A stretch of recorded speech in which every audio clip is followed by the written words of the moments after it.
to the flag of the United States of America and to the republic for which it stands, one nation under God, indivisible, with liberty and justice for all. Invocation by River Tree. Let's pray. Lord God, we thank you for today, and we thank you for the space in which we can gather to make future decisions for what to do with the community that you have entrusted to us. God, I pray that we would be a blessing and an honor to this city, but first of all, God, may we honor you. Give us wisdom and discernment as we look through our decisions and our conversations, from the smallest choices to the biggest things that we have to discuss. God, be over it all, and may it be glorifying to you. We thank you for today. It's in your name we pray. Amen. Amen. Thank you. Roll call, please. Sabers. Here. Rice. Here. Dosher. McCardle. Here. Barrington. Here. Allen. Here. Sharks. Here. Smith. All right, we have a quorum. Approval of consent agenda items appearing on, approval of consent agenda items. I guess I don't have that all to read anymore, so. One thing I will point out, a couple things I'll point out. The South Dakota DOT capital grant application includes 2 new vans, which are not in the budget, but they are part of the grant. And if you have any questions. I'm here. Oh, there she is. Hi, Jessica Pickett, Community Services Director. Everything that's listed on page 65 of the packet is correct. I made a mistake and forgot to include the 2 minivans that we need to replace, and they're $50,000 each, so would need to be added to that application. What was your question? And the 80/20? Yes, correct, yep, correct. Yep. And right now, we're still waiting on our 3 buses we ordered 3 years ago.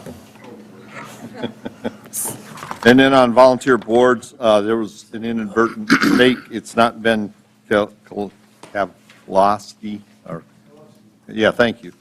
I apologize for butchering that name. It's Blake Sabers who is being reappointed to that.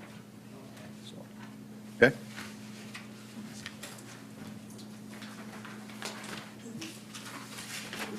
Is there anything else you want to remove or discuss?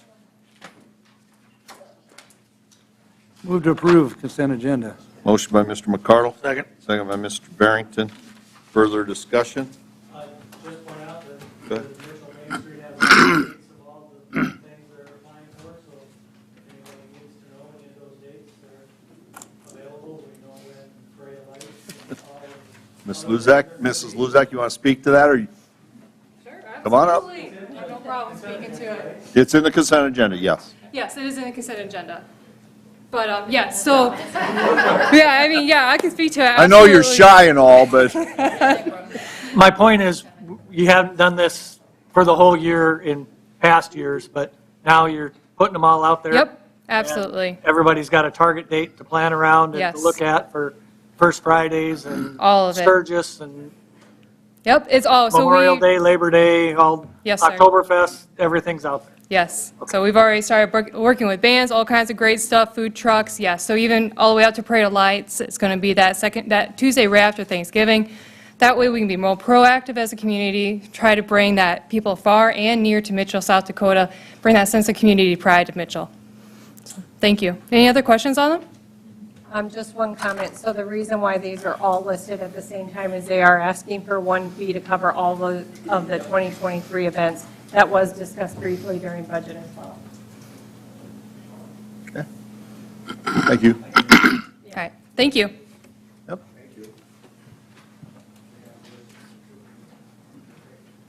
Does any of your entourage want to speak to their events? We can speak as citizen input. Okay, that's fine. Can you do it 3 minutes then? Oh, yeah. All right. All right, sounds good. Anybody else want to speak to these items? Okay, roll call, please. Dosher. McCardle. Barrington. Allen. Aye. Sharks. Smith. Aye. Sabers. Aye. Rice. Aye. Motion carries. Citizens input. If you need to address mayor and members of city council on an item that is not on the agenda, excluding personnel items, please come forward to the podium, state your name and your concern. Presentations are limited to 3 minutes. Items will be considered, but no action will be taken, and they're lining up already. Go ahead, All Mr. right. Porter. My name is Drew Porter. I'm with Mitchell Main Street since 2020. We have a new executive board that just is fairly new. I'm president as far as 3 months ago. I'm Stephanie Vaughn. I'm with the Depot Pub and Grill, and I am the new vice president of Mitchell Main Street and Beyond. And we appreciate you guys and thank you for your support and your decision-making and supporting us. We do work very hard in planning these events. We're oftentimes recruiting ourselves away from our own business and life to do so, but we feel it's important. We like to be a part of it. And so we appreciate you guys being, whether you're there, because I've seen you guys there at certain events too, appreciate that physical presence and then just your decision-making as well. Appreciate it. Thank you. Jen Bradley, Scoreboard Pub and Grill. I'm the new secretary treasurer. And I'll echo exactly what they said. Our 3 minutes is up. Thank you. You guys are just after, right? No, that's fine. We could have done 3 minutes of first. Yeah. Too late now. Thanks. Anybody else wish to address council? I got one. Go ahead. I want to publicly apologize to all the people that go to the ball games that got to wait forever at the concession stands and don't get to eat and don't get their food. Lines are all the way to the girls' bathroom. I get jumped numerous times at every single ball game. Jeff's been jumped. Danny's been jumped. Dan Savers has been jumped. I've been after it since December and nothing happens. But I want to apologize to the people who, we've lost out on a ton of revenue with people not, they'll go to the line and they'll leave. They don't, it's sad is what it is. I'm just tired of hearing about it, so I just wanted to apologize to people for poor service, I'd call it. Let them go over the Mercantile and get stuff and bring it back. It's quicker to walk across the street than it is to stand on our lines, which is crazy. We should have 2 concession stands open tomorrow night there'll be a game, there'll be 1 concession stand open, and they'll be lined up to the scoreboard probably.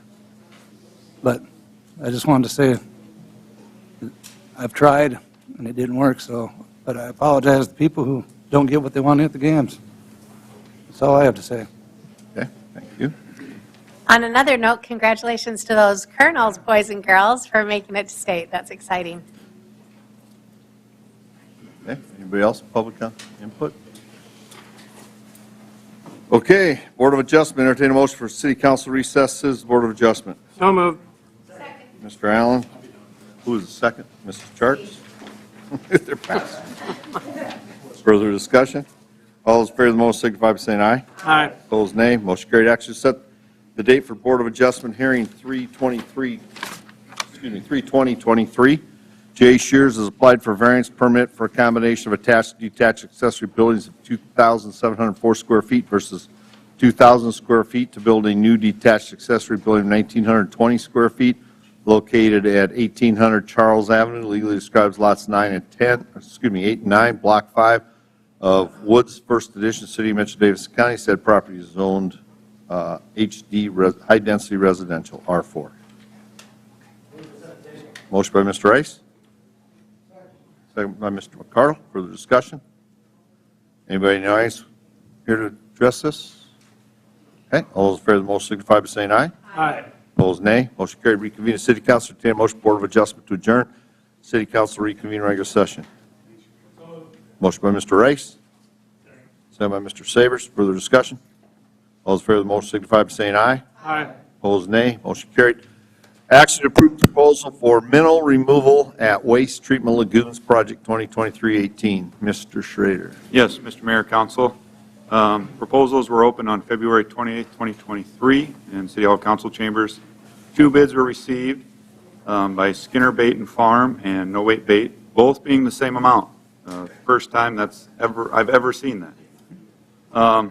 We are recommending to reject both bids and we will rebid. Move to approve. Motion by Mr. Allen. Rejection, yes. Second by Mrs. Shar. Sorry about that. I guess I should have clarified that. Joe, is that a fair price, though? 3,000? So it's, I believe it's $400 more than the previous year. Or excuse me, previous year was $2,300.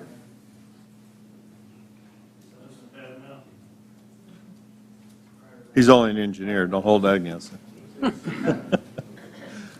It's not a bad price, but the problem is they're tied, so you don't. Yeah. No, I think it's a good Understood price. that. It's just, I would imagine after this, they would be higher, I would guess. Yeah. Since they were the same. Well, yeah, so, As long as they don't talk about it. Talk to each other. One might come in at $29.99. yeah, it was discussed flipping a coin, but quite frankly, it's better to let them rebid it and see where it comes in. So, We run the risk it could go down, but in Yes. reality, you would think that, but there's really nothing we can do, and it's exactly the same amount. correct.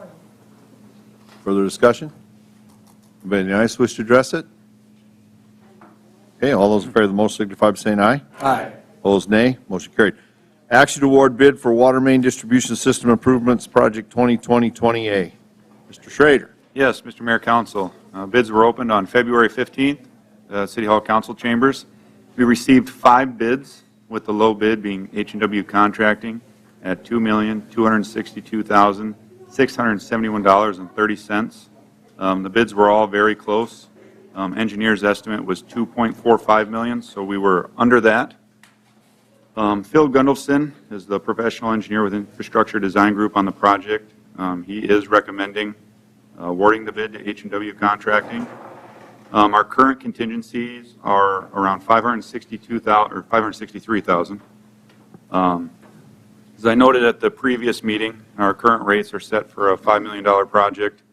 Right now, we've added quite a bit to that project to encompass a new pressure zone, updating our distribution location.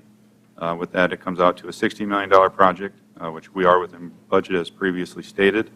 And in the upcoming months, this will be coming back to you to approve the amended SRF loan that we already have in place. And with that, we are recommending awarding the project to H&W contingent upon DNR approval and acquiring the additional funds. Just for the sake of people who may be watching, would you give a quick explanation of where this work is? It'd be south of town on Highway 37, approximately a mile and a half, I believe. And it's associated with a new ground storage tank? Correct. This is the distribution piping located throughout the city to incorporate the ground storage tank improvement and to relocate our pumping facility. I also want to make sure council is aware that the approval of this bid tonight requires that you increase your rates for water, which we also have planned for later tonight because that's part of the debt service obligation. Yeah, you might want to do the rate resolution first. You can see there in Joe's report that the current rates are set for the $5 million project, so the additional will cover the balance of that project.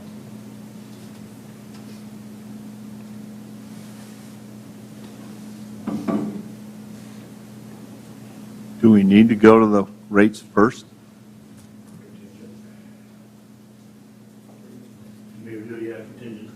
And it is recommended to be contingent upon DANR approval and acquiring the additional funds. Right. The additional loan funds or the rate funds? The day loan. It would, essentially, it would be both, because you would need both in order to proceed. Clear as mud? Okay. I'll move approval with the contingencies that Joe just laid out. I'll second it. Okay, we have a motion by Mr. Smith, second by Mr. Barrington on the contingency of DANR approval, the SRF loan approval, the rate increase approval. Is that it, Mr. Schrader? Did I cover them all? It'd be the rate increase and the loan increase. Okay, Right. and when will DNR approval come through? The DANR approval would be approximately June. Okay. And our rates would be hopefully set before then, which would give us the approval to move forward. Okay. Do we have to have any easements on this, Joe? Everything is set for this. We're ready to go. It is? Yep. Okay. Okay. Further discussion? And H&W Contracting is the low bidder. So, anybody in the audience wish to address this?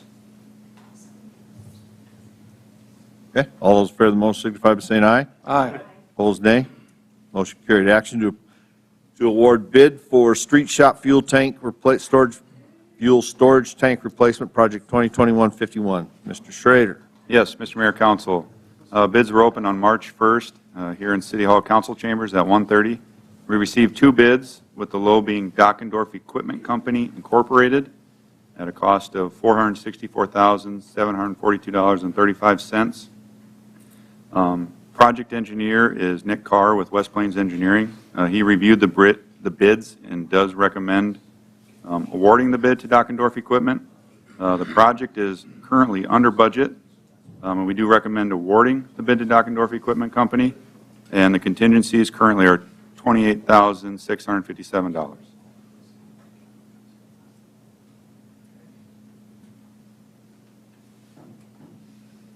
Move to approve. Motion by Mr. McCardle, Second. second by Mr. Allen. Further discussion? Joe, do you remember what we had budgeted for this? It was like 2019 or 2020, the first time we tried to do this? I believe so. It was budgeted under $200,000, I believe. Yeah. Okay.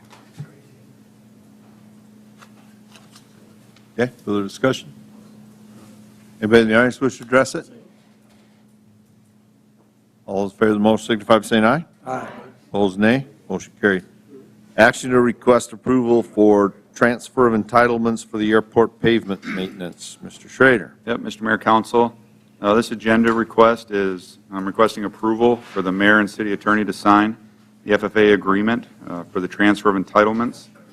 This will allow us to complete pavement maintenance at the airport for 2023. It's a bid project through the DOT, all administered through the DOT.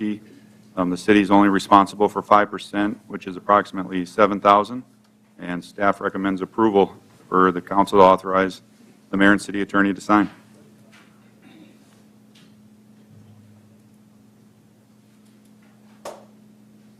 Move to approve.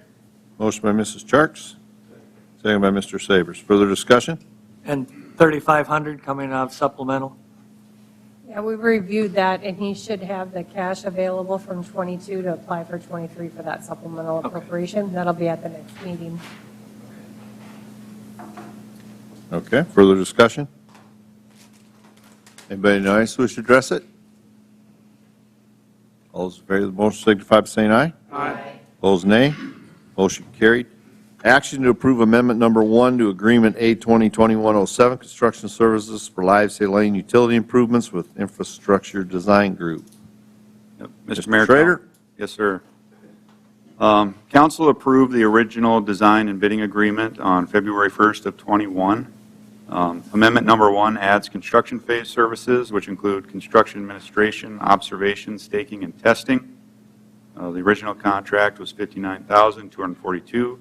The amendment number 1 being $145,852, bringing the total contract to $205,094, and this contract will be hourly, not to exceed. Staff recommends approval of the attached amendment so we can continue on with the project.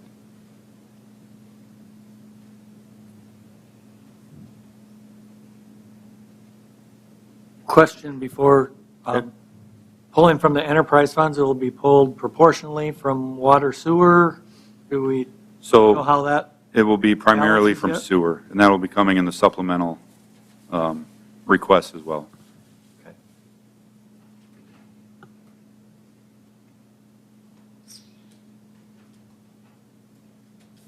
Move to approve. Motion by Mr. Rice, Second. second by Mr. Allen. Further discussion? Anybody in the audience wish to address this? One Go ahead. other question. So the part that talks about potential SRF funding, how soon will that take place? So we have the rates already set for this project. Okay, Yep. okay. And I'd have to double check with Stephanie where we're at on our loan closing. But we're on track for this project. This project is already in our rates. I believe it was. Yep. So this one's ready to go. Okay. Okay. Further discussion? Okay, anybody in the audience want to address it? All those in favor of the motion signify by saying aye. Aye. Opposed, nay. Motion carried. Excuse me. Action to approve Agreement A 2023-08, Joint Powers Agreement with Attorney General's Office and Mitchell Police Department Joint Drug Enforcement. Let me start off by saying we've approved this already. Because we've got a new Attorney General, we have to go back and reapprove it. So it's simply a signature thing. We got to change out the acting Attorney General for Marty Jackley now, so. Motion to approve. Second. Well, that was quick. All right. Motion by Mr. Sabers, second by Mr. Barrington. Further discussion? Anybody in the audience wish to address it? All those in favor of the motion signify by saying aye. Aye. Opposed, nay. Motion carried. Action to approve Agreement A 2023-09, Engineering Services for Cadwell Booster Station with Schmucker Paul Norris Associates. Mr. Nelson. Mr. Mayor and Council, the booster pump station for Cadwell Complex, from which we pump water for the complex, will undergo some rehabilitation, including new pumps and related electronics.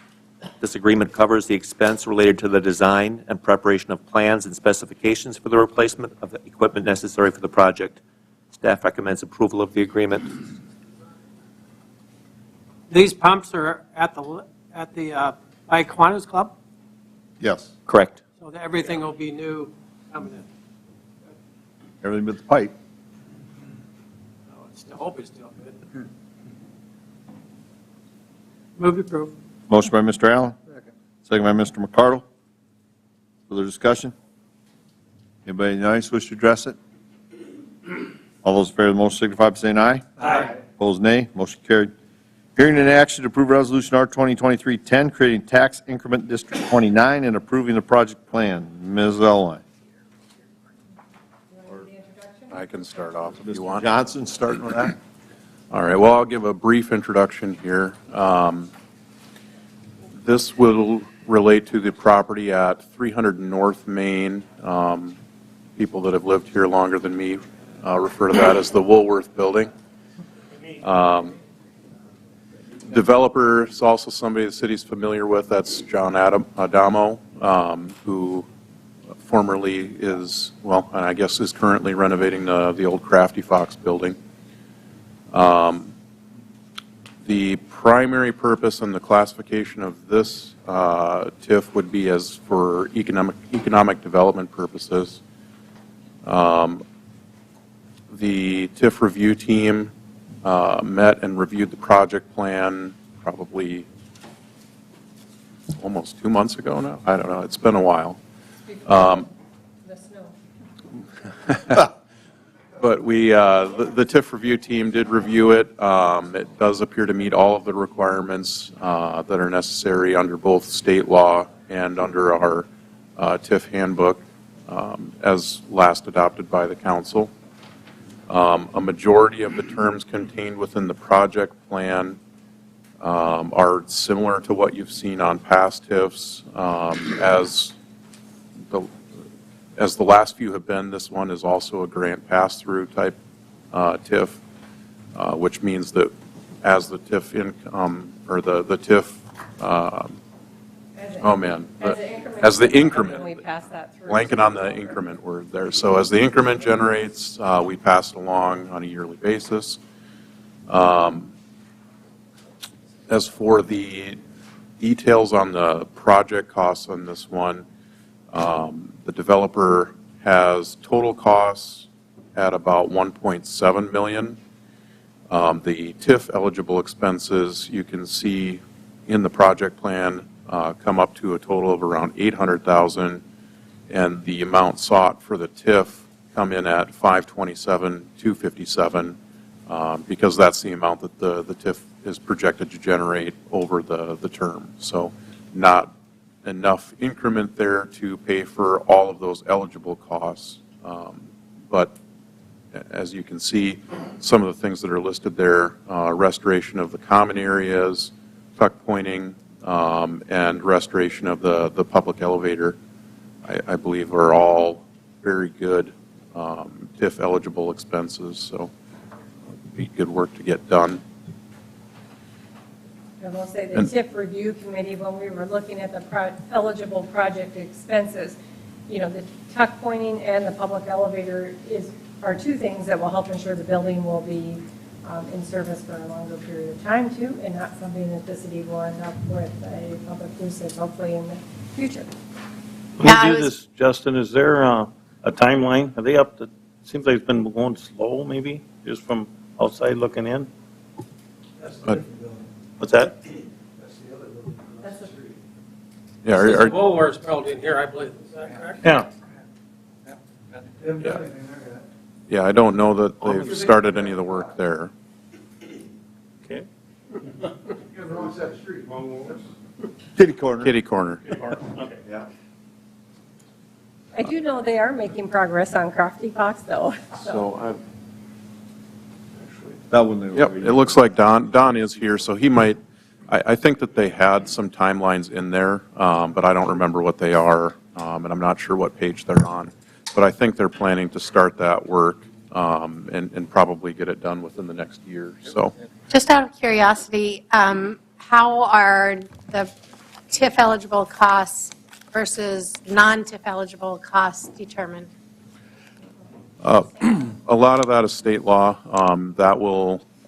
We don't follow it 100% as to how they classify those eligible expenses, but we try to follow those broad categories for what we consider to be an eligible expense for grant purposes.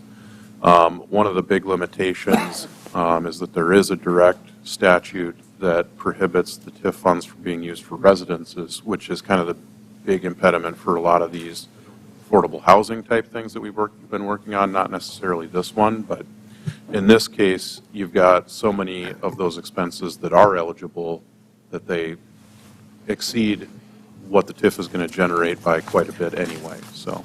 And the timeline is here, it's on page 27, and it says that the remodel would be completed by the summer of 2023. Yeah. Figured it was in there somewhere. Right, I found it. Saved you some time, Don. right. And it's probably going to be more like 2024 just because of the elevator Yeah, I suppose. and getting the parts for that. So I don't have much to add, Justin, and Stephanie did a pretty good job.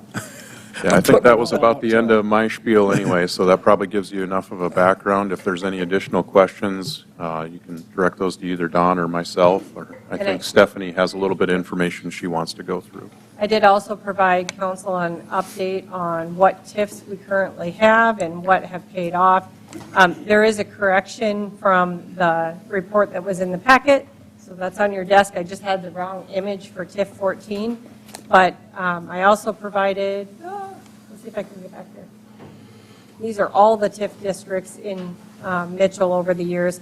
I do not have information for these first couple because the Department of Revenue reports don't go back that far, but I think the important thing to point out is that, let's see here, what that cost. The city in total so far, I can't see that far out, 7 million, I gotta make this bigger, 7,593,059 in increment has been paid out, but if you want to look at the total value that's been added to the community from those TIF districts, it's $117,957,743. If you're looking through this later, you can also see what the total increment was by TIF, and as well as the number of years those TIFs were in place. So it is nice to see that we do have quite a few that are paid off. If I have an estimated earlier dissolution date, that would be listed here, but I think all of them right now are currently on time. We don't anticipate any of the current ones being early. The light gray have already been dissolved, and the blacked out ones are ones that were not completed or withdrawn for one reason or another. So most of these TIFs have been under 20 years to get it paid off? Most of them, yeah. Yeah, that's good. I think I saw one on here that went the full length. Well, we will have two that are currently active TIFs that will go to full length probably. It should be noted, too, that this project that we're talking about is 1.7 is what the owner committed to, 1.7 million, and the TIF is 525 or thereabouts, so it's not like the TIF is covering all of his project. One thing that was, I know you were going to say this too, Don, but one thing that was brought up in our review as well as at the Planning Commission meeting is that they are going to open up some of the areas that are kind of locked within the building now, so it'll give more access to those first floor spaces too, will make the building more useful in the future too. All right. And they're working with, Mark's here, but they're working with the South Dakota Society on the historic aspects of it as well. They have to pass for that because it's a historic building, and they're working with them on that as well. Okay, I kind of have a question, not kind of, I do have a question. I'm looking through these TIFs that we have, and the one that we have on the Western Building, it says that we approved 1.2 million in the TIF. The base value is 0. Yeah. The city owned it, it was exempt, tax exempt. Okay, and the current value is 233,770, and the current increment is the same amount. That's because it started at a 0 value. Right. So everything goes towards So it. everything Yes, is, the city owned that building before we passed it over. There was no taxable value on it. So anytime it's taxed after that, it's all going to be seen as increment. Yeah, that's the perfect scenario where you have a zero base, so you get to capture everything that comes out. This building has a $357,000 base, so the taxes on the first $357,000 will still go to the city, the county, the school district, James River Water, and the other taxing authorities. It's only that amount over that, once it crawls over the $357,000 or whatever that amount is, that goes for. Yeah, so nobody's losing any tax revenue that they're currently collecting. It's just for any new tax revenue coming in due to the development or the addition or whatever they're doing to increase the value of that property. That's what we call it, the increment. It's above the base. Right, yeah. So I always think of the base like a flat mark, and everything above that is the increment. yeah, that, I don't know why that didn't make sense to me, but I think it was the 1.2 million approved in the TIF, and that kind of threw me off, but now I get it. Thanks. So I was looking at your TIF presentation also on the Western Building, which is the TIF 26. And we know that it incorporated the Crafty Fox. And I don't know, on the picture, on this particular picture, Yep. it shows that the roads going north to south and east and west are included, but there's no overlap with this particular. Right. This TIF we kept right to the boundaries of the building and did not include Main Street or the side streets. Okay. And we did that specifically knowing that that other TIF existed on the Western Building. Okay, So we gotcha. wanted the boundaries to be separate and not have an overlapping TIF district. Right. Actually, because Mr. Adamo had bought several other buildings, Justin and I looked at the possibility of doing a larger TIF that would incorporate some of those other buildings for improvements, but we couldn't do it because of the overlap. And is that why the Planning Commission first voted on the boundaries, 7, 8, 9, 10? Well, Before they voted on No, to make sure that that was defined as not including those streets? No, typically, the Planning Commission's job is twofold. One is to set the boundaries, that's their job, is to set the boundaries of the TIF, and then the second job they have is to either recommend approval or disapproval of the plan. So the first item on Planning Commission was to set the boundary. Okay. Just a procedural. Yeah.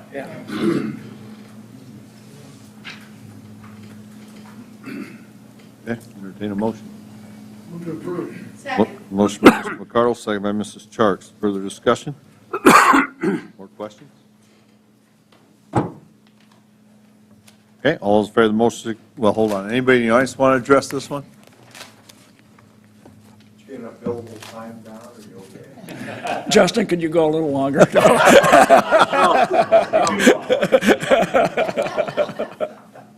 I am excited because there's a couple of the affordable housing tax incremental financing that'll be coming before Planning Commission, hopefully in March, later meeting, so hopefully we got some more coming forward.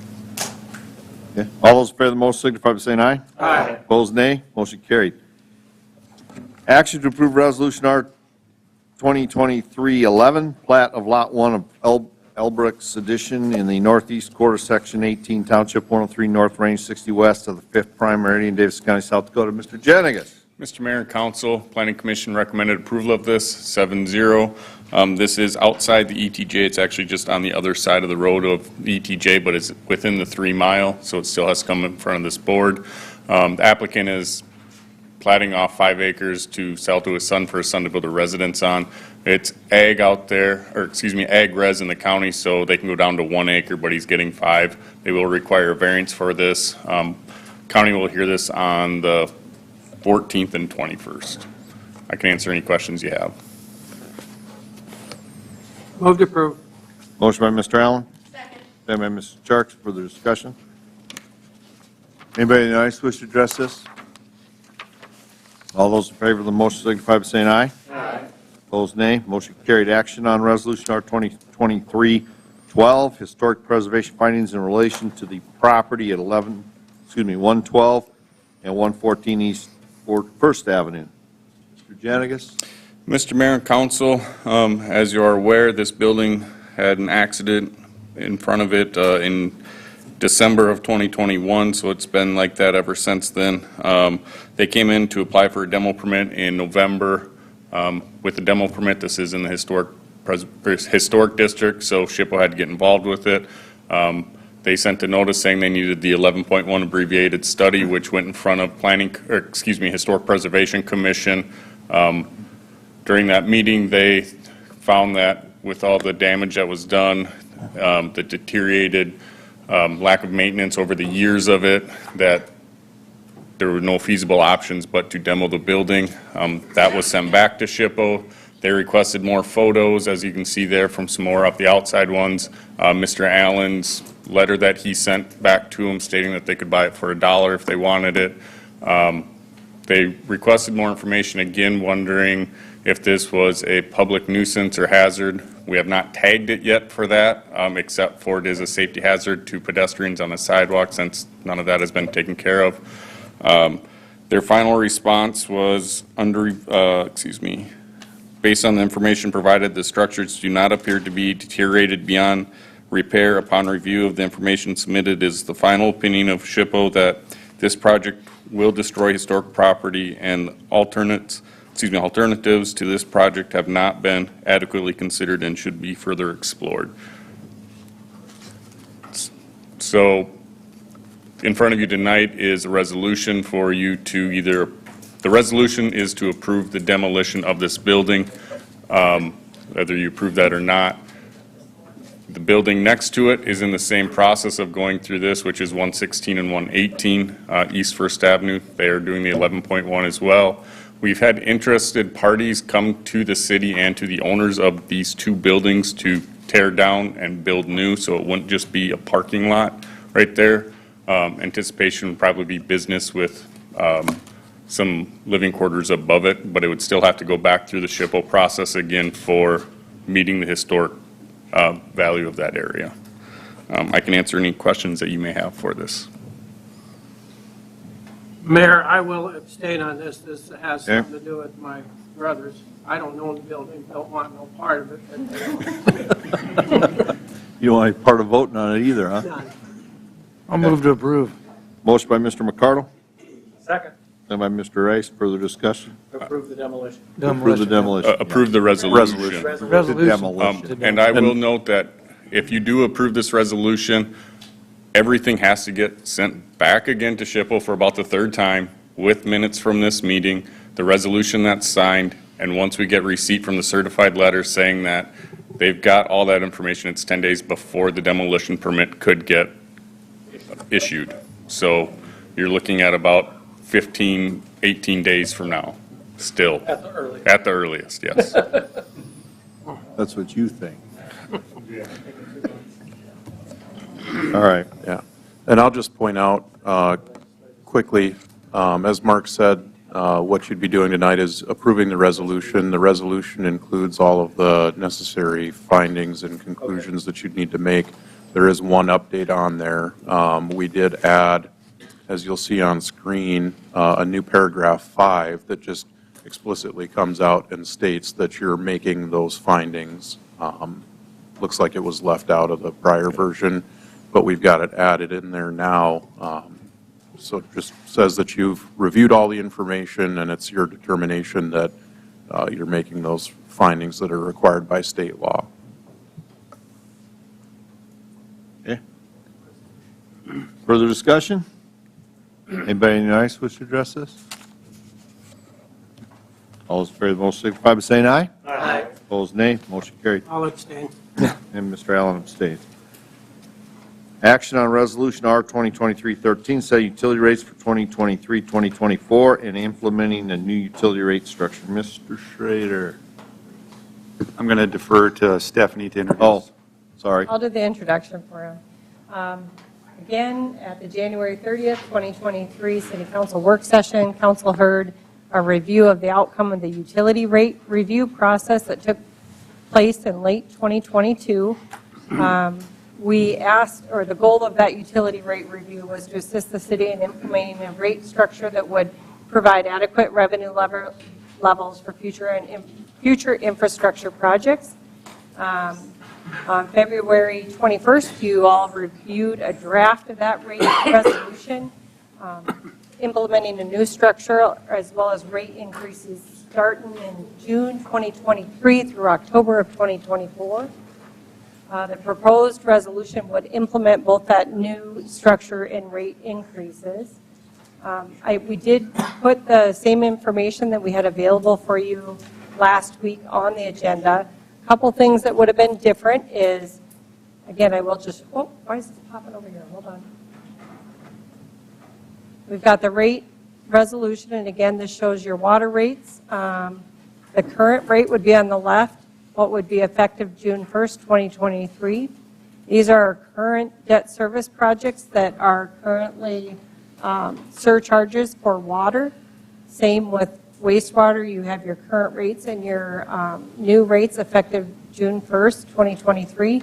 And these are our current surcharges for wastewater. Now, as you heard earlier, we have the another water project that we would be finalizing here in the next couple months. Once that one is finalized, we would add that surcharge at the bottom of here just to segregate those funds for the debt service payment. Then we also, council had asked that we look at doing quarterly increases moving forward so that we're not doing all the rate increases at once. So the next two graphs show the increases that we would have effective January 1st, 2024, and then April 1st, July 1st, and October 1st for both water and sewer rates. That is the same. We didn't make any changes to that resolution from when you reviewed it last week. We did include the utility bills for people to look at if they were interested. The other item that we added that would have been different from your discussion last week is that we did put together the project list.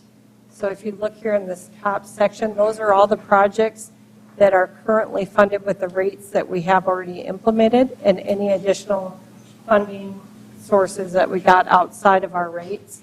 And then the bottom here is our additional projects that we're going to be doing through 2027, what those costs are, and then any of the grants or other outside money that we got to reduce those costs. So this is the project list that you've been reviewing for over a year now, just kind of showing where we currently are in that project list and what's remaining to go. We had, again, the utility rate presentation and the usage by customers.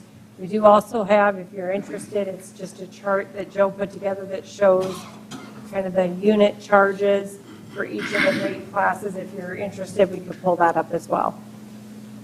Yeah, show that. Okay. Remember where it is.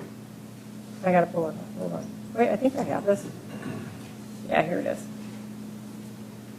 And this is really similar to what you saw in the utility bill, but it's just breaking it out by water and sewer. So here's the 2023 rates, and you can see if you're a 2-unit user with a 1-inch or less meter, you can see what your monthly bill for water would be versus wastewater. And this is 23 and this is 24. And Joe put this together today for us so you can answer that more for you if you'd like. I don't really have any other additions from what's already been discussed, other than to say, to move forward with these projects that you have been discussing, we do have to implement rate increases because we are financing the projects through SRFs, and those SRF loans require us to implement a surcharge that segregates part of our revenue and puts it towards these projects. Without that, it goes against your constitutional debt, and that we don't obviously have $196 million worth of cash to finance these projects, so typically you're recovering those costs through the rates. And how much are those, is that SRF loan? Which, we have several loans, so. I mean, what's at stake, I guess? Right here. Where'd that one go that I just had? Here we go. So this is what we have. We're up to this one here, right? So now below this line is what we would be doing from 2023 to 2027 is all these projects listed here. Now, for example, your south wastewater treatment improvements at $30 million. We've got $9.971 million in state ARPA funds. We used our $2.8 million in ARPA funds, which got us a matching $2.8 of ARPA funds. And then we had another grant from the state for $1.5. So, if you don't do the project, you lose out on that, but you also lose out on the project. One of the projects that we talked about tonight was the ground storage tank. You just did a preliminary approval of that project pending the SRF application amendment as well as the rate increases. So, but I guess if you ask what's at stake, there you have it. Those are the projects. What is a typical water and sewer customer? You showed all the different levels. What's a typical one? Typical family home? The majority of our users are in the 3 to 4 units. Right, it's anywhere from 3 to 5 units is your. And 1 inch, back to that with the different size? Yeah, 1 inch or less. 3/4, yeah. Yep, 1 inch or 1 less. inch of almost everybody in the city. Very few are higher. A large commercial user could have a higher meter, just due to losses that they would incur with a small meter. So I'll just mention a few things about our projects and our loans. Before ARPA had came along, we had planned for basically the projects that are listed to be completed. Then ARPA came along, and we were allowed, so where our city sat, as far as our percentage of grant, we're roughly $45 to $50 million and on top, we would get 30% grant at that number. So that's how we arrived to the 12, close to $13 million in grants. If we do not complete those projects for the grants that we have been awarded, we will be giving back grant money.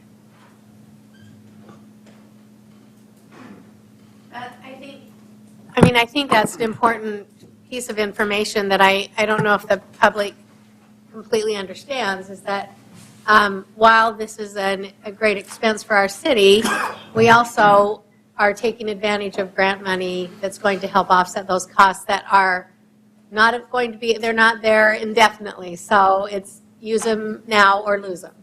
And so that $13 million on these projects is significant, in my opinion. And certainly, while none of us want to incur the costs, if we wait, these are all things that have to be done at some point. They're not, none of these are luxuries that, oh, this would be something that would be really nice. These are all like essential parts of our infrastructure that have to happen. And the advantage to us doing them at this point in time is that we're able to take advantage of this grant money that we have to spend before 2025. And if we do that, then the state and all of these other grant opportunities are going to help offset those costs. And so, I'm sympathetic completely to all of the people who are struggling with this looming rate increase. But I also want to emphasize that this is what it's going to take to keep water running and toilets flushing and be able to provide clean water for our community. And without that, it's going to cost us even more. So I'm a conservative person. I trust you. I am a person who watches our dollars and cents. And so I understand the concerns, but I want to make sure that you understand that none of this is the city council sitting around here and saying, well, how about if we do something nice over with that? You know, this is all essential, these are essential services for our community. So, and we're pushing them on because we have the opportunity to take advantage of some grant money.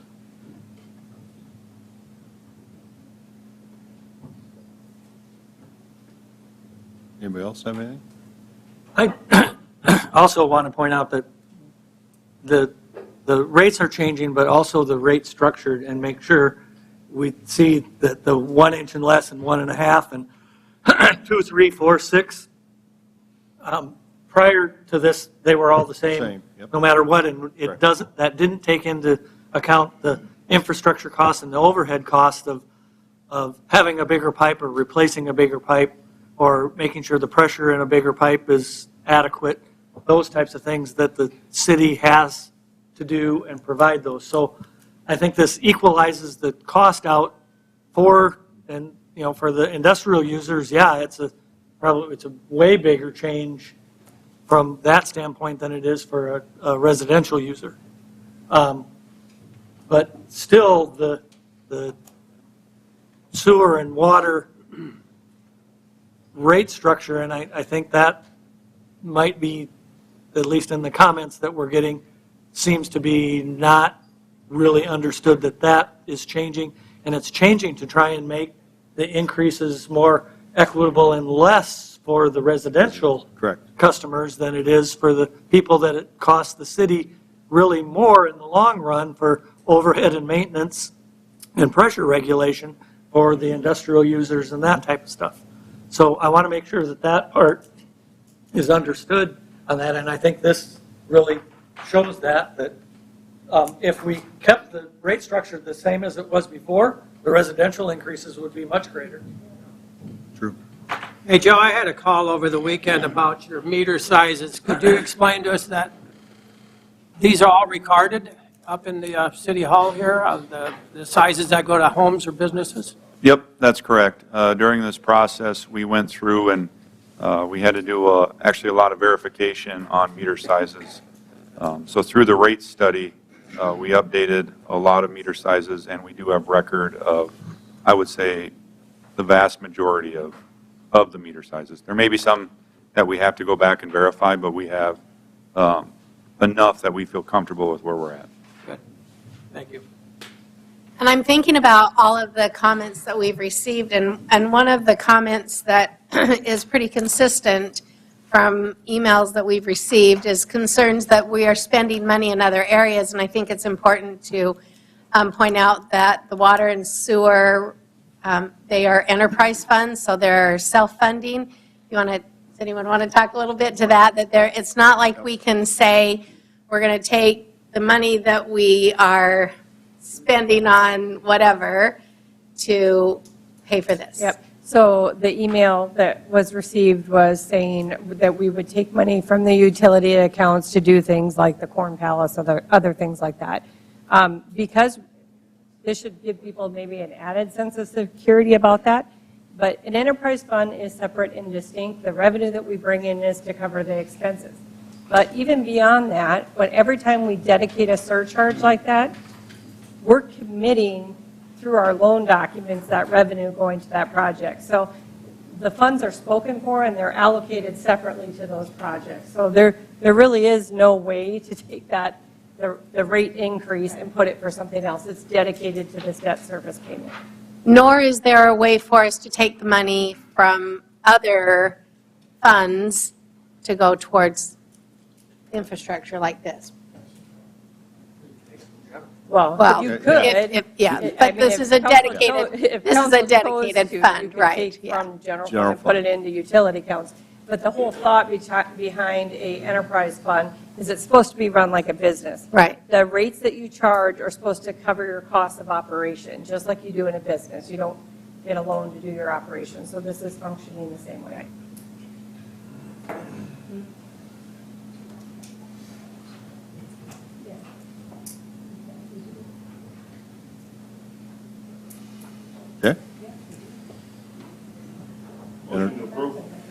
Motion by Mr. Sabers, Second. second by Mr. Allen. Further discussion? Okay. One thing that has been brought up is the secondary source that we were looking at, and that BY can provide water. BY cannot provide the water at this point, not without a $40 million improvement to their piping down near Tripp. Help me out with that, Mr. Schrader? To compare apples to apples, the increase that we're looking at from Randall, in order to have that equivalent, you would need to do the $40 million project that was identified in the source study that was previously discussed. And we have every year been notified by BY to reduce our usage in the summer. Whether they'll admit it or not, apparently they won't. They call and say, if you don't reduce it, we're going to go turn the valve off. So they've actually gone as far as threatening us. So it is not for BY to be able to provide us all the water we need, as they stated. I'm not going to put words in their mouth, but I am going to tell you that right now, they continue to tell us we need to cut back on our usage during the summer. So. And just for the general public's sake, we did review this at one of the meetings too. $40 million with BY or the $60 million with Randall. And with Randall, we're getting more capacity than we would with the $40 million with BY. So really, in the long-term future, you're getting more capacity available to you by doing the Randall as a secondary water source. And correct me if I'm wrong, and BY, when we go over in the summer and have those high usage days, we pay a premium for that water. Yes, we do. And the other thing that the council discussed, and the mayor brought up the fact of if we've got a secondary source of water and additional water, we position ourselves for future growth. Correct. Where other communities that do not have that luxury are probably handcuffed. Most of the places in South Dakota are handcuffed right now, so including Sioux Falls. They have an issue with water at this point in time. So what we're trying to do is position Mitchell to be in a very much better place for a very long time to come and help us grow and be more prosperous. Obviously, if we can grow, we'll grow our tax base, and that should, theoretically, help reduce other people's taxes. I'd appreciate, too, a quick recap of, with this increase, we're not going to be the highest Correct. in the state, or Currently, I believe we're number 6 out of the top 11, and with this increase, we would be 4th in the top 11. However, that does not account for increases that the other communities are planning to implement, and we know that they are going to be raising their rates as well. So it may very well keep us right where we're at today. Right, about in the middle. And I guess just like the mayor said, so when the ARPA funding came out, we were farther along in future project planning than a lot of the other municipalities are. So our rate increases that we're doing now for these projects, you're going to see other cities coming out with projects that they're now planning because they have great grant dollars to spend, and they're just not as far in the process as we are either. We heard that when we were in Pierre for training, and a lot of them know they're going to be doing increases over the next 2 years to fund those projects that they're going out for now in applications. Okay, further discussion? Anybody in the audience want to talk to this? Come on up.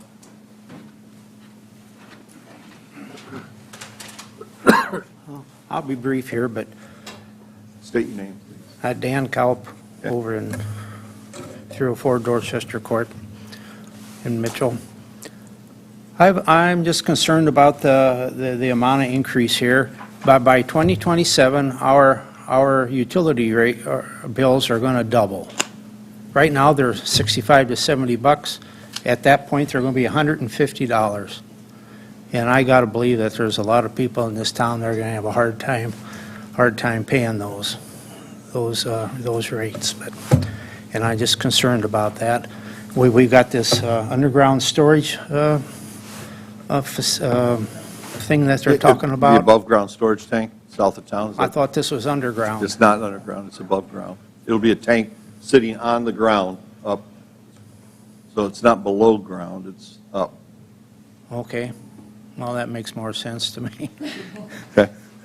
Okay. And then, do we need that plus the water from Chamberlain? Yes. The storage tank, I'll let Mr. Schrader speak to this, but the storage tank that's going in will replace the one on Burr Street, which is slated to get torn down because of its age and. Yep, and also takes the place of our well at our water treatment facility. Right, yeah. So right now, we take the water, send it all the way to the north end of town, and then we distribute it back south to town. This will eliminate the need to do that. We will distribute from that tank into town, so we don't run it all the way up north and then send it all the way back into town. Okay. Okay? There's a lot of efficiencies that this helps build into our system. Okay, I'm glad to hear that. I understood it was underground, and I just didn't see the purpose of that, at least in the metal storage, it isn't going to seep away. Yeah, no, it's above ground. It's a how big is it? 2.5 million gallons. 2.5 million gallon tank that will sit on the ground, but it will go upward, not below ground. Okay. Okay? But I'm still concerned about our rates doubling in 4 years here. That seems, I just don't see how that couldn't put us in the top rate in the state. It just, but if that's what we need, I guess that's what we need. Thanks. Okay, thank you. Anybody else wish to address this? Okay. All those in favor of the motion signify by saying aye. Aye. Opposed, nay. Motion carried. Second reading on ordinance 0202301, rezoning lots 3 and 4, Square 8, Weaver Squares Addition from R3 Medium Density Residential District to HB Highway Business District. Mr. Jenigas. Mr. Mayor and Council, as you recall, Planning Commission recommended approval of this 6-0 with 1 absent. Mr. Woodstruck would like to change the zoning from R3 to Highway Business. He approached us to build a shed there, which would be an accessory use in R3, which is not allowed without a dwelling there. So he requested that it be rezoned so he could put up a 40 by 60 shed. The land to the east, to the west is already Highway Business. We received 4 letters from neighbors, all in favor of the rezone. We did not receive any letters against this at all. If this does get rezoned to Highway Business, his site plans will have to come in front of Planning Commission to look at that. It's not over an acre, but Planning Commission still has to approve any site plans for layout of the building, what it'll look like, drainage. He plans to drain to the east there to the new roads that was constructed with the drainage project that was out there. Can't be a galvanized building. It'd have to be colored steel. I can answer any questions that you may have.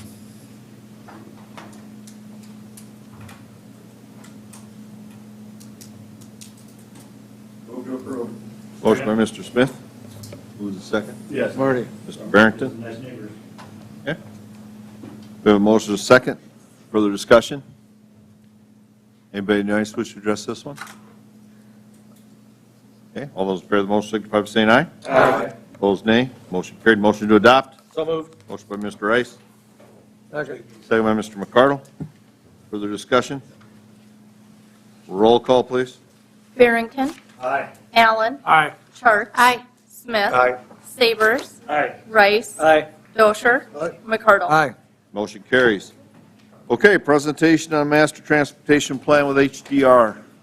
Mr. Schrader, you going to kick it off? Yep, Mr. Mayor, Council, with us today is Jonathan Wiegand. He is a professional engineer, transportation planning project manager with HDR. He was with us earlier in 2022 when we kicked this off. That was back on January 18th of 2022. Since we've held stakeholder meetings in January of 22. We've conducted a lot of meetings, gathered a lot of information, and some of that will be shared with you today.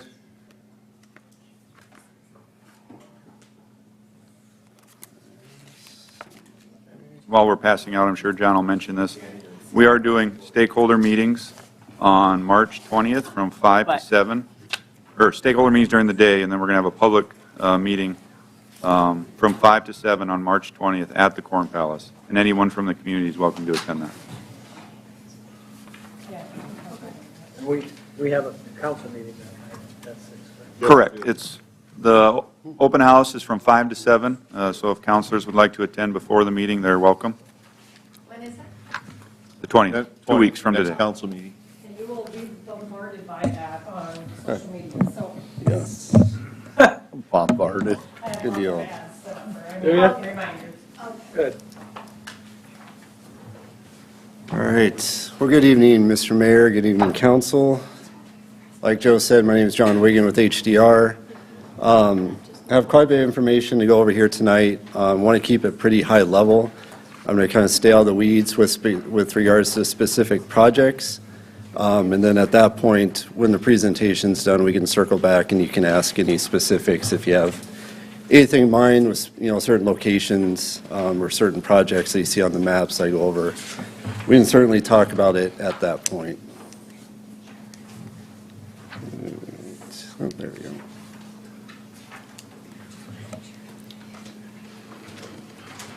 All right, so like Joe said, we met with the study advisory team about 9 times throughout the course of the study. Representatives are shown there on the right.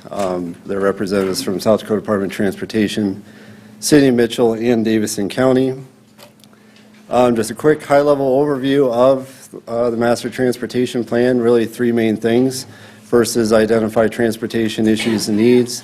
Second is establish recommendations for future transportation-related improvements.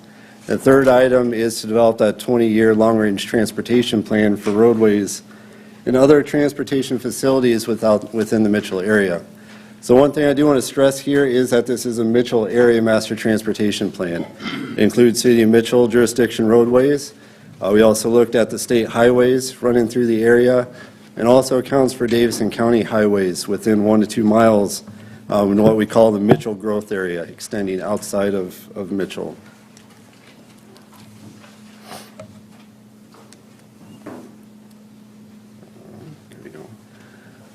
So with the Master Transportation Plan report itself, really 3 main components. The first one is that we want to build an understanding. So that's that first set of public meetings and stakeholder meetings. Establish a community profile. Look at baseline conditions such as traffic operations, crash history, payment condition, data collection and review. Ultimately, we're looking to establish transportation-related issues and needs that we're going to address here as part of the Master Transportation Plan. That gets us into the second part. This is standards and project development. Within this section, there's really 5 key subplans. That's the major roads plan, pavement management plan, bicycle and pedestrian plan, transit plan, and the traffic signal system plan. And then the third component is the actual implementation plan. This is where we look at funding and we develop the recommendations for projects. This presentation here tonight is going to focus on the second 2 items, standards in project development and the implementation plan. So jumping straight to the major roads plan, again, that is the first subplan within the Master Transportation Plan. And this is really what lays the foundation for really everything moving forward within the actual report. With this, we establish a categorization of the various roadways throughout the Mitchell area. Interstate, regional arterial, local arterial collectors, local streets. That allows us to help prioritize routes, especially when we get into subsequent chapters within the report. Helps us balance mobility and access on those roadways, establish design guidelines, and ultimately within the implementation plan, establish project priorities. Other components within the major roads plan, we have a recommended truck routes, build upon the truck routes that are established in city ordinance. Again, builds upon the recommendations of the major roads plan itself. Also have a gateway and tourist corridors, identifying the high-use corridors by motorists coming from outside the area, identifying the pockets where they're coming from, origins, destinations, and the routes they're using to travel between those. We use streetlight data for this, so we have a pretty good snapshot of where people that enter them and leave the Mitchell area, what routes they're traveling. And then finally, within the major roads plan, we identified candidate roadways for future jurisdictional transfer. So a lot of times looking in the future, a lot of this occurs in that Mitchell growth area, that as Mitchell continues to grow, you transfer from Davidson County over to the city. So most of these routes are identified for county to city transfer. There are a few routes that the South Dakota Department of Transportation want us to include for future discussion from transfer from state to city. So one of the things with this isn't necessarily calling out that these are to be transferred. Really, it's to initiate the discussion on these roadways. They are within the Mitchell growth area, and at some point, Mitchell will continue to grow and surround those roadways. So a chapter that supports the major roads plan regarding design guidelines, it also supports the city design standards, that this chapter is not intended to essentially replace design standards within city ordinance, rather to build upon those and link those with the major roads plan. So there are some sections in there where we establish typical sections for all those various roadway categories. We identify traffic operational goals in terms of intersection and corridor level service, also some guidance on access management, as well as the jurisdictional transfer process.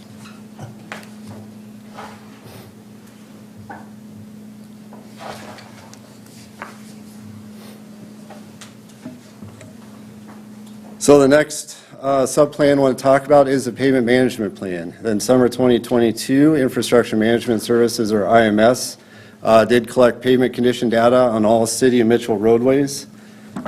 You can see the results of that there on in the map on the right. That's graphically represented from a pavement condition index or PCI standpoint, going from very poor in the red to excellent in the very dark green. So within the Master Transportation Plan, we identified 3 goals from a pavement condition standpoint. So first is looking at the overall network, that Mitchell, the average PCI of all city Mitchell roadways is a 63, and that's rated in the good category.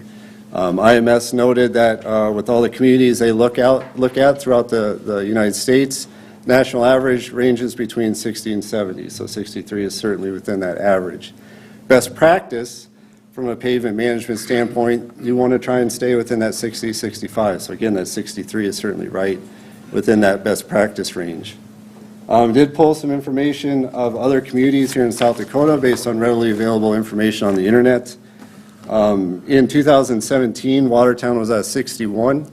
They have since resurveyed their roadways, don't have the most current results. That was from 2017.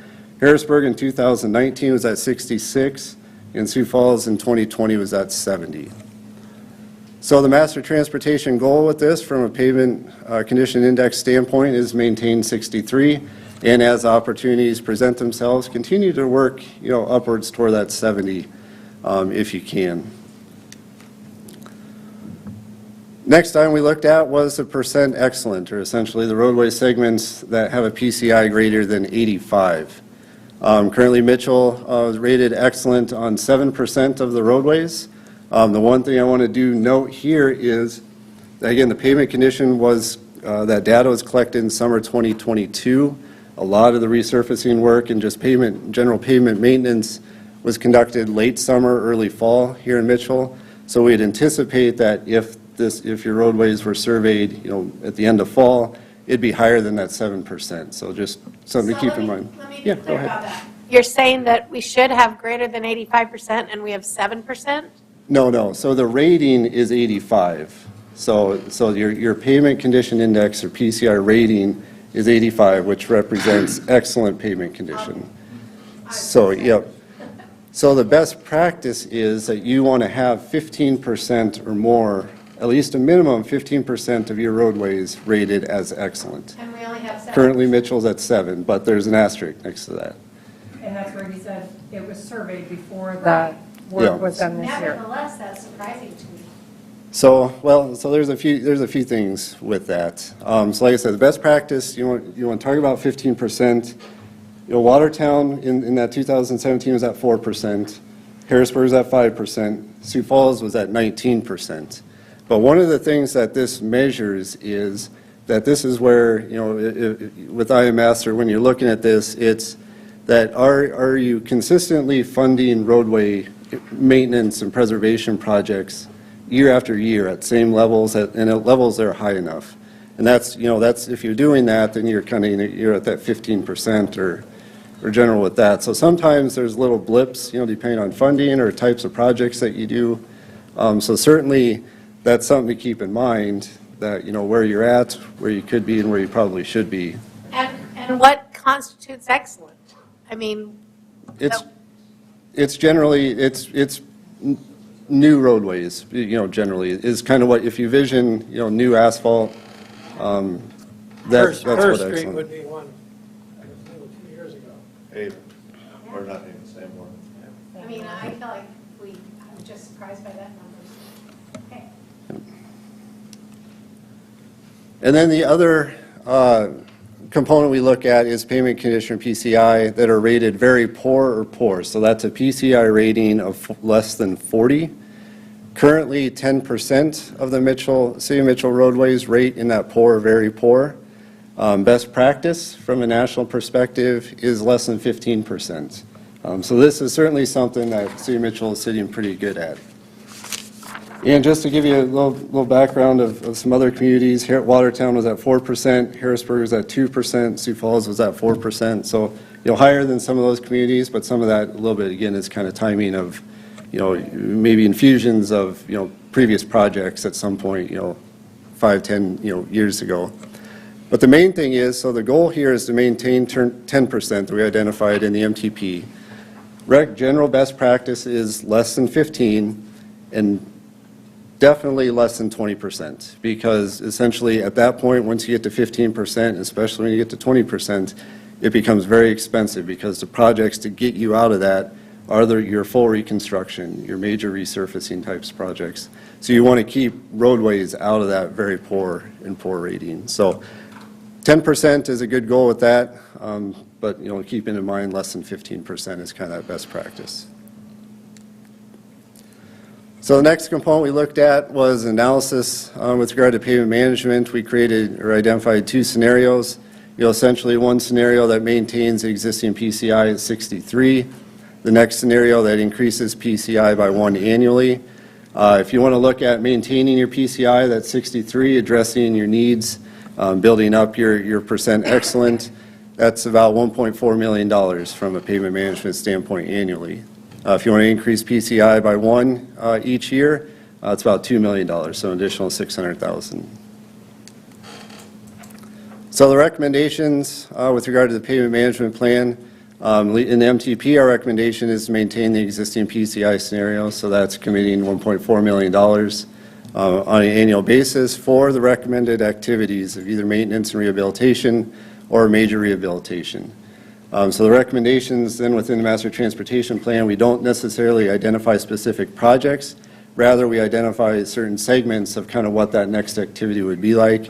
Ultimately, we want to provide city staff the flexibility to identify and develop those projects, because there's certainly a lot more that goes into it than just simply, this is where the PCI is, this is where we want to get to. There's other things to consider, and that's where we really wanted to allow city staff the flexibility with that. So the next sub-plan I want to talk about is the traffic signal plan. Just a couple of recommendations here. So we looked at traffic signals more from a programmatic standpoint, at least within this chapter. So recommendations are generally a little bit bigger picture.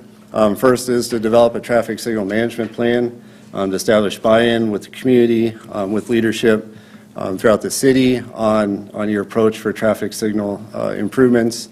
Second item is vehicle detection. Install vehicle detection at signals that do not currently have vehicle detection, and we have opportunities to upgrade where it'd certainly be a benefit to traffic. We recommend upgrading at those locations. That vehicle detection is one of the best ways to have a traffic signal that is responsive to traffic patterns and volumes throughout the day and minimize unnecessarily delays. So that is definitely at the top of the list, is focusing on vehicle detection at signals. So like there on Raleigh Street where they got all the boom, boom, boom, boom. What are those, all stoplights or crosswalk? Oh, on, It's Main Street. That's stop signs. No, I think he's talking about right here. We come up route, yeah. We go up. Oh, yeah. That's That's Main Main. Street. You just can't see it. Those jump over. are all stop signs then? Yep. Okay. So signalized isn't always, are they? Those are all, right there, those are all stop. Yeah, when they started their study, those were all stop signs. Oh, that's Yeah, before we took a vote. yeah, those are some that, so, yeah, we'll get that updated. Yep, that'd be an old map. So the next item with recommendations is kind of goes hand in hand with one with traffic monitoring. And it's collecting turning movement counts at signalized intersections every 5 to 7 years. That allows you to update traffic signal timings, every few years to reflect current traffic patterns. It also allows you to look at traffic signals that maybe are lower volume intersections to see if volumes still warrant traffic signals. Maybe there's opportunities to remove them. And then the final recommendation is related to training and certifications. That's certainly something that we fully support and include as recommendation that city staff is up to date on training and certifications, really be responsive from a maintenance standpoint in maintaining traffic signals in good condition.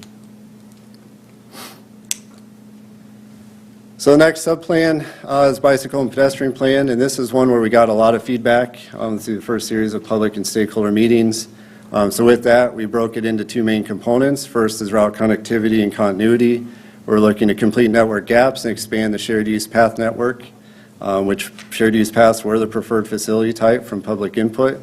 Second component is crossings, and that's providing safe crossings across major streets and also prioritizing crossing improvements at schools, parks, public amenities, downtown core, and then locations that support route connectivity. So first, with that route connectivity and continuity recommendations, the full long-range plan from a bicycle and pedestrian standpoint is shown there on the map on the right. It's also included in the maps I passed out. Recommendations include on-street bicycle or bike lanes, shared use paths, paved shoulders, shared roads, sidewalks where bikes are allowed. Kind of give you a picture in terms of order of magnitude from a bike and pedestrian standpoint. About $13 million worth of recommendations were included.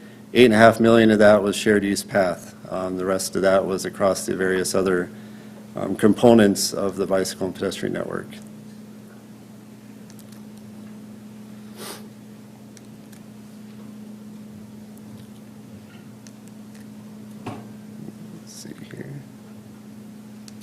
Zero missing and the fourth one down. There might have been with the 20,000. Let me check. Can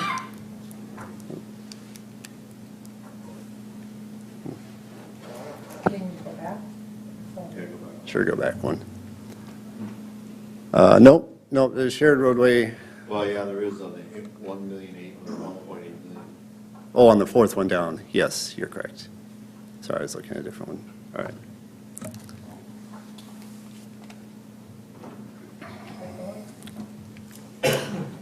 Yeah, maybe. All right, so the next component, crossing recommendations. We use this systematic process, Federal Highway Guide for improving pedestrian safety in uncontrolled crossings. That looked at traffic volumes, roadway posted speeds, roadway configurations at intersections, and in specific segments throughout the city. Crossing improvements are shown there on the map to the right. And Is it not working anymore? yeah, it seems like it isn't. So kind of magnitude standpoint, about $1.3 million worth of crossing improvements. However, the one thing I do want to note, around $900,000 of that is for 3 locations for pedestrian hybrid beacons. The rest of that, pretty low-cost type items, whether it's crosswalks, pavement markings, warning signs, constructing ADA ramps, or truncated domes. So the pedestrian hybrid beacons are, So those are the ones where you push the button and you actually get the red lights with it. It's not just the blinking yellow. So to actually stop traffic. Other plan components for the bicycle and pedestrian plan include some discussion recommendations with continuous pedestrian and trail lighting. Talks about trail and facility amenities. You're recommended continuing with the sidewalk plan and also provide some guidance on prioritization using some Federal Highway Administration guidance for that. And then also recommending to continue with the Main Street improvements with regard to the downtown streetscape plan. So next up plan was with the transit plan. We had quite a bit of good discussion at the onset related to the background of Palace Transit, talking about their strengths, challenges. Got some really good feedback from the public. One of those was a question related to transit service preferences. Based on those responses, we got quite a few that wanted to see at least looking at the feasibility of some sort of fixed route service. So we did get some really good feedback on that. You go next one. Yeah. So the recommendations within the transit plan, first and foremost, pretty strong recommendation to go with the transit development plan study. That's really, kind of that next step. It answers a lot of the questions that Palace Transit was talking about. Interesting enough that at the same time the study has been going on, my hometown, Grand Island, Nebraska, was conducting a transit development plan, and actually the project manager was the technical advisor for us with HDR. So we were back and forth quite a bit discussing, what were the discussions with Palace Transit and kind of the long-range needs, and that's exactly what they were looking at. So basically that would kind of be the model, based on our recommendations, was exactly what Grand Island went through with the GoGI Transit development plan. And then there's also a little bit of look within the master transportation plan of a couple special scenarios. One looked at traffic patterns and potential impacts and benefits related to Foster Street extension between Spruce Street and Havens Avenue.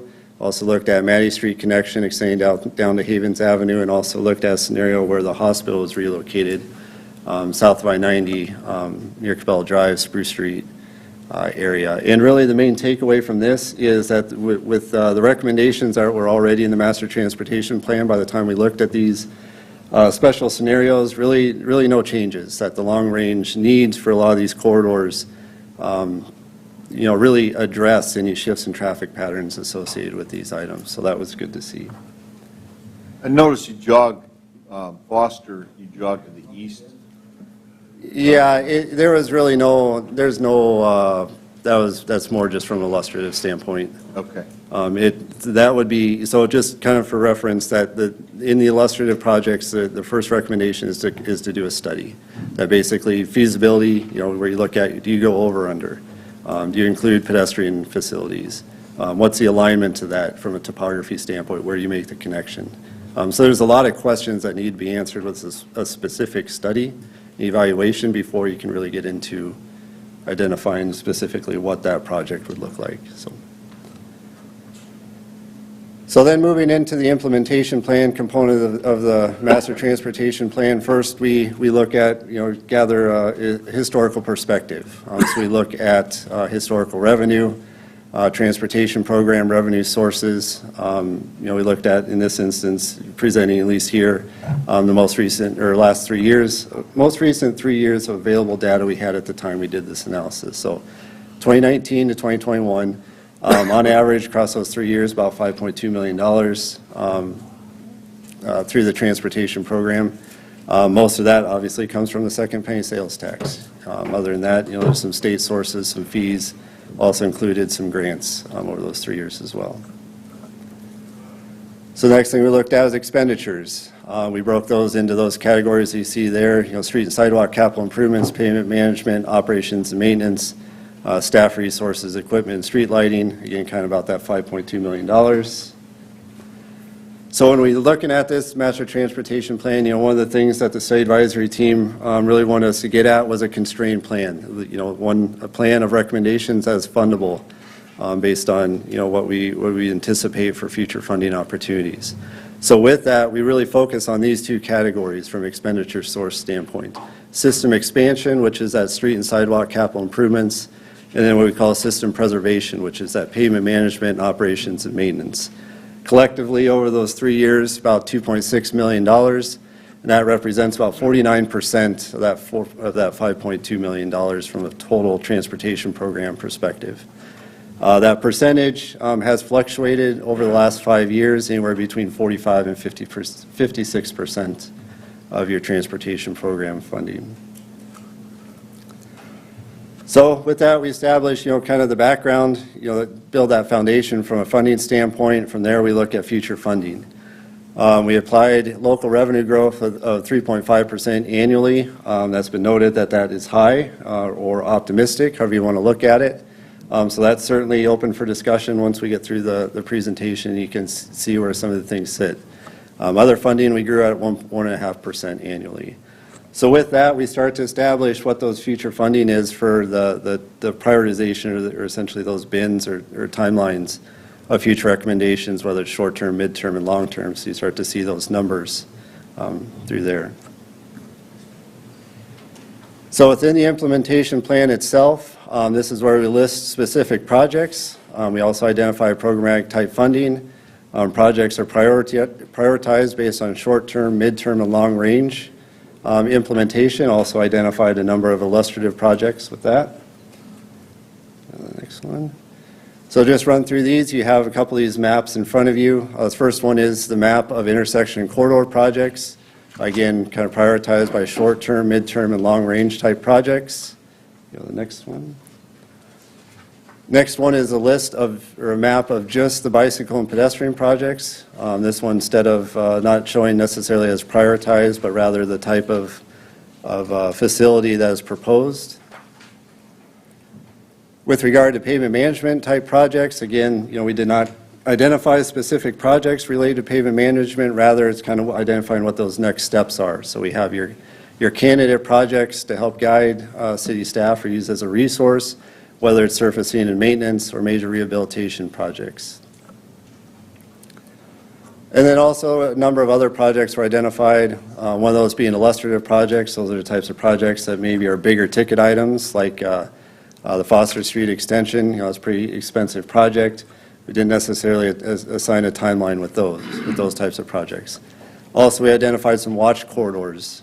These are areas where volumes may continue to grow, but don't necessarily necessitate large-scale projects. It's rather looking at specific intersections for potential modifications in traffic control or striping turn lanes within the existing roadway pavement. Just some of those corridors to keep an eye on as traffic patterns continue to shift over time. Identify the two bridge projects west of Lake Mitchell, and then also within the implementation plan identified some numbers for programmatic funding, and that's related to traffic signal enhancements, your sidewalk program, and your crossing improvements. So then to look at kind of where recommendations are coming in from a cost perspective with regard to those future funding. This first scenario here is we assume that 100% of city funding of reconstruction of the Davidson County highways within the Mitchell growth area. So essentially these are those, whether it's Ullman, Spruce Street, 254th Street to the west, National Guard Road, that as those jurisdictional transfers are coming some point down the road, that this assumes that the city of Mitchell would fund 100% of that reconstruction. Next slide. So with this scenario specifically, when we're looking at the short term, there's about an $8 million gap in recommended projects between 2024 and 2029. About $24 million gap in that midterm range, 2030 to 2039. So you can kind of see where things are coming in, circle back to what we were looking at, with that maybe that optimistic look of future funding from a local perspective, and just you kind of see where things fall with those. So with that, a few key considerations. The first is to manage expectations and address potential gaps in funding. That's really what this next public meeting and series of stakeholder meetings are. One of the questions that we'll be asking is, do we have recommendations of maybe to close that gap? Can some projects be deferred, or some projects maybe not necessarily needed? Or do they look differently? Maybe it's not the gold reconstruction, maybe there's something in between. So that's something certainly that we'll be looking for feedback with here in that next series of public and stakeholder meetings. Second item is to note that it's important that funding keeps pace with costs, especially in these years of high inflation with construction costs. Each year that funding does not keep pace with those costs, you lose a little bit, and it's hard to catch up, with that projects tend to shift. Third item is to minimize duplicate work, that there are some projects in here that look at different options. A couple examples, or one of them is the 23rd Avenue and Ullman Street intersection, that at some point coming down the road, that intersection is going to need to be reconstructed. That do you construct it as a single lane roundabout, or is it maybe something more of the traditional intersection? You know, volumes may not necessarily warrant a signal when it comes time to reconstruct the intersection. So maybe it's constructed as an always stop or something different, and you have to come in later and install that traffic signal. There's a cost to that because you're coming back in, signal costs are higher, there's probably some elements of rework. So it's more expensive to come in and do the traffic signal later versus maybe just doing the roundabout now. So it's looking at, you know, those future projects and really trying to minimize duplicate work and address those needs when you can. The fourth item is jurisdictional transfer and cost share agreements. So those Davidson County highways within the Mitchell growth area, recommendation is to start those discussions and see how, if there are opportunities to share the cost of reconstructing those roadways, you know, when you're reconstructing them as urban type sections. So you go next slide. So we did create a scenario where we looked at those Mitchell growth area roadways where there's a 50-50 cost share between Davidson County and the city of Mitchell to reconstruct those Davidson County highways. You can see with short term, that gap is closed from $8 million to $4 million. The midterm projects, $24 million is reduced down to $14 million. When you're looking at $4 million and $14 million over those time spans, a little bit more attainable, you know, not quite what you saw with that other scenario. So next page. So that gets us here into the final recommendation slide here. That's grant funding. So this is something that has certainly become more prominent in transportation programs throughout the United States, especially here in the last few years.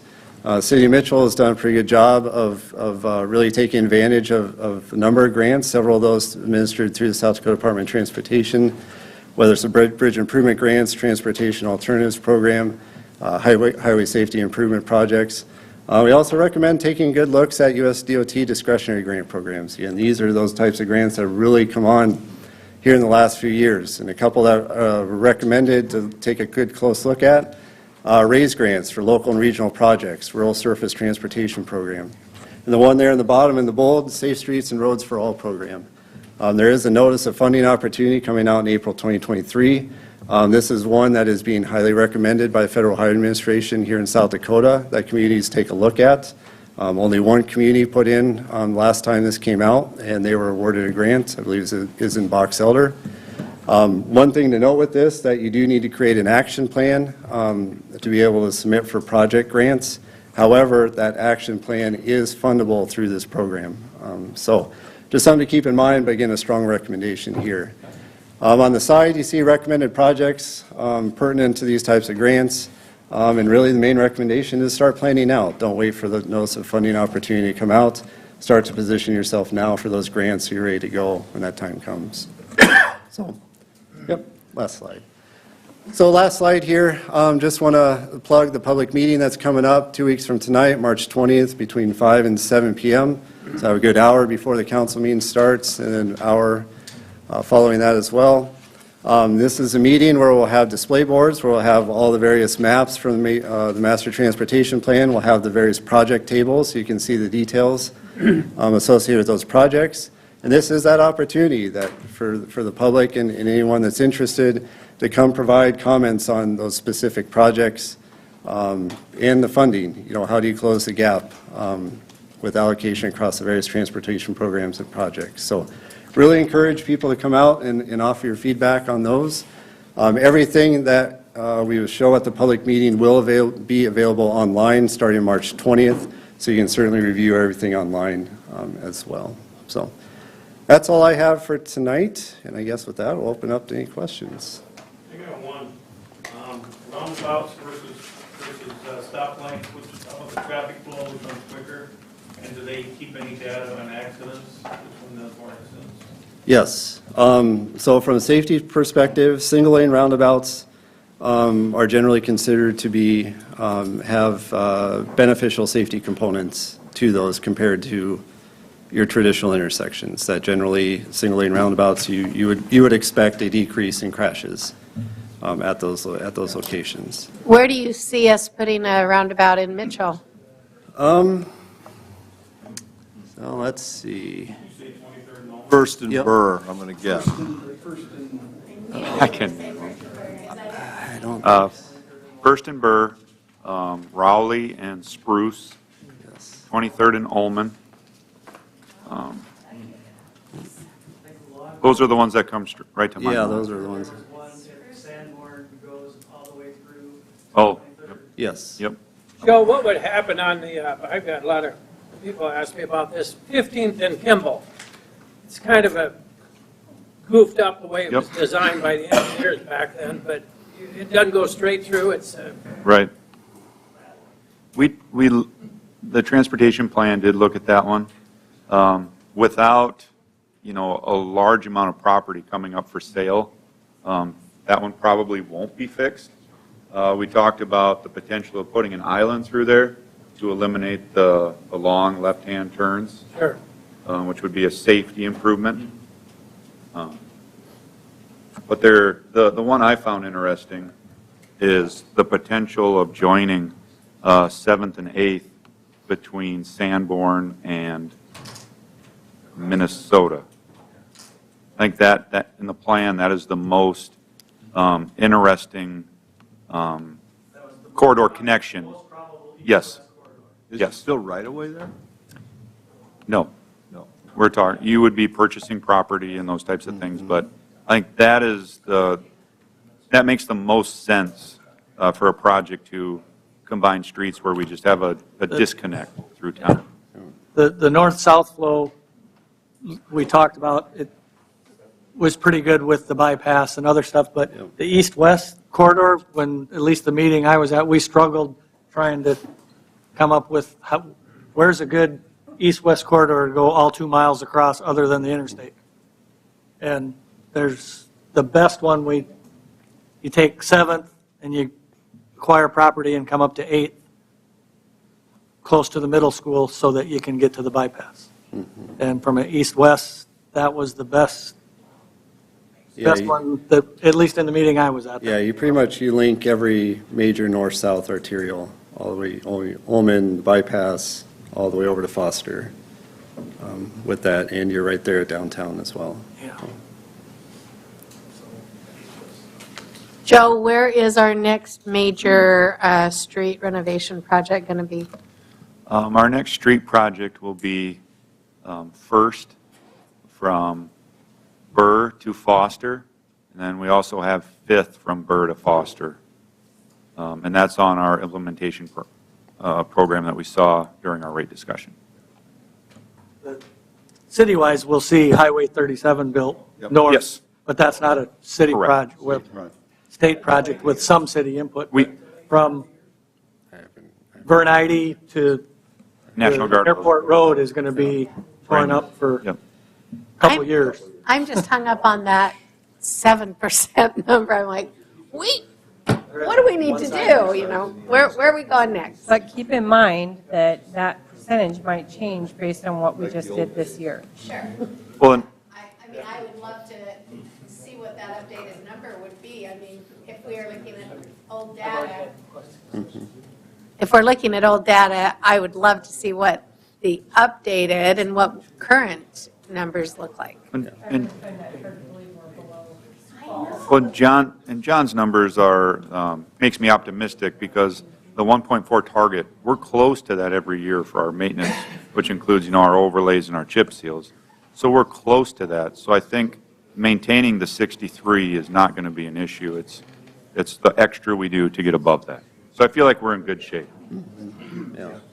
So on the open house on the 20th, can you just kind of step through, is there going to be a presentation, or do you go from station to station, or what exactly is going to happen that night? Yeah, so we had talked, I don't know if we were still going to do like a very brief introductory presentation, but we can certainly do that. It would be very, very brief, like 5 minutes, and it'd probably be more just some acknowledgments, but then kind of giving a layout to what the open house is.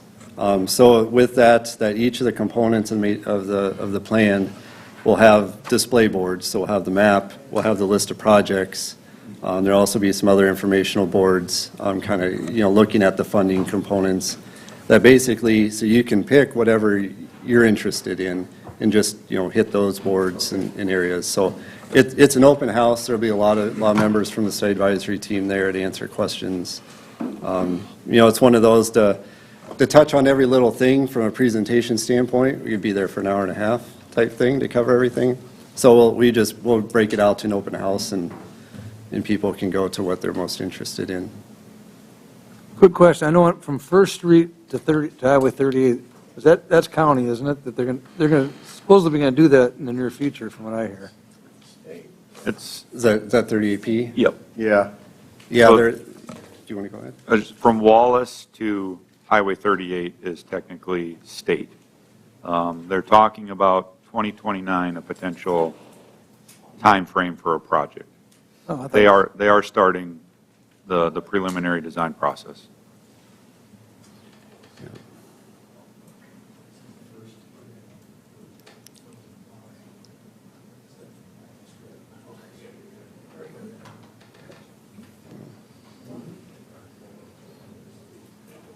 Any other questions?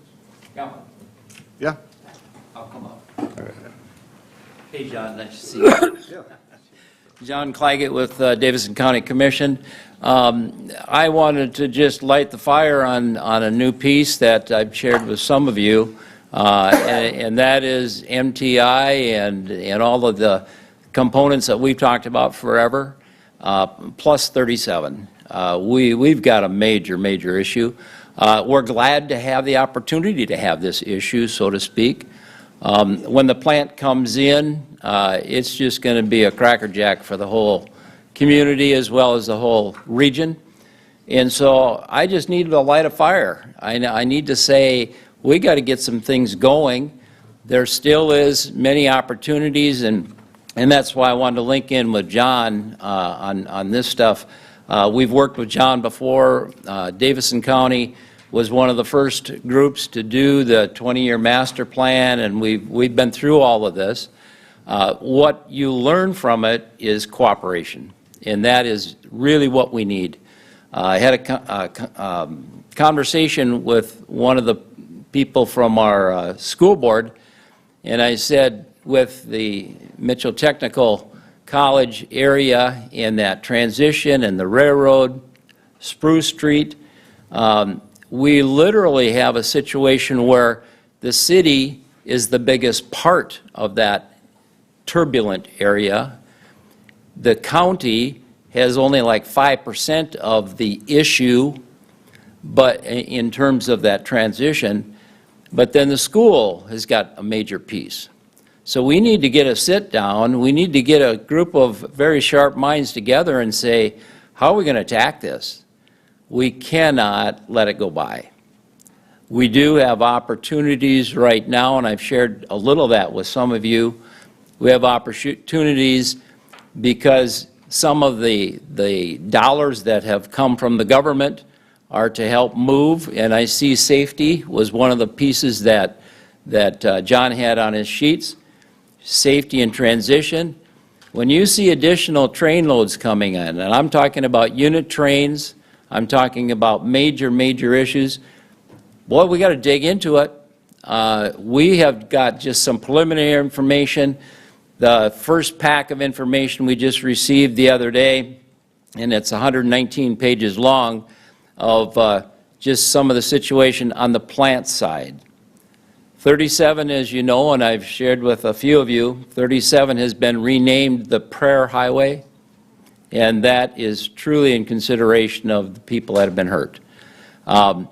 We are in very deep straits there. It's a state highway. We get it. We understand it. But what are we going to do about it? What are we going to do about extending traffic light signal times? We've got some interesting things coming down the pike. And again, I'm just happy as I'll get out. We've got the opportunity for it, but we really have got to get this in gear. We've waited because we need to get preliminary information, but we really need to shake the trees. And so that's where I just wanted to say it's a little beyond the edges of your property side, but it literally is our whole basket. So just want to share that for you, and if you have any questions or anything, I just got to say, we got to save lives. That's that way. Thank you.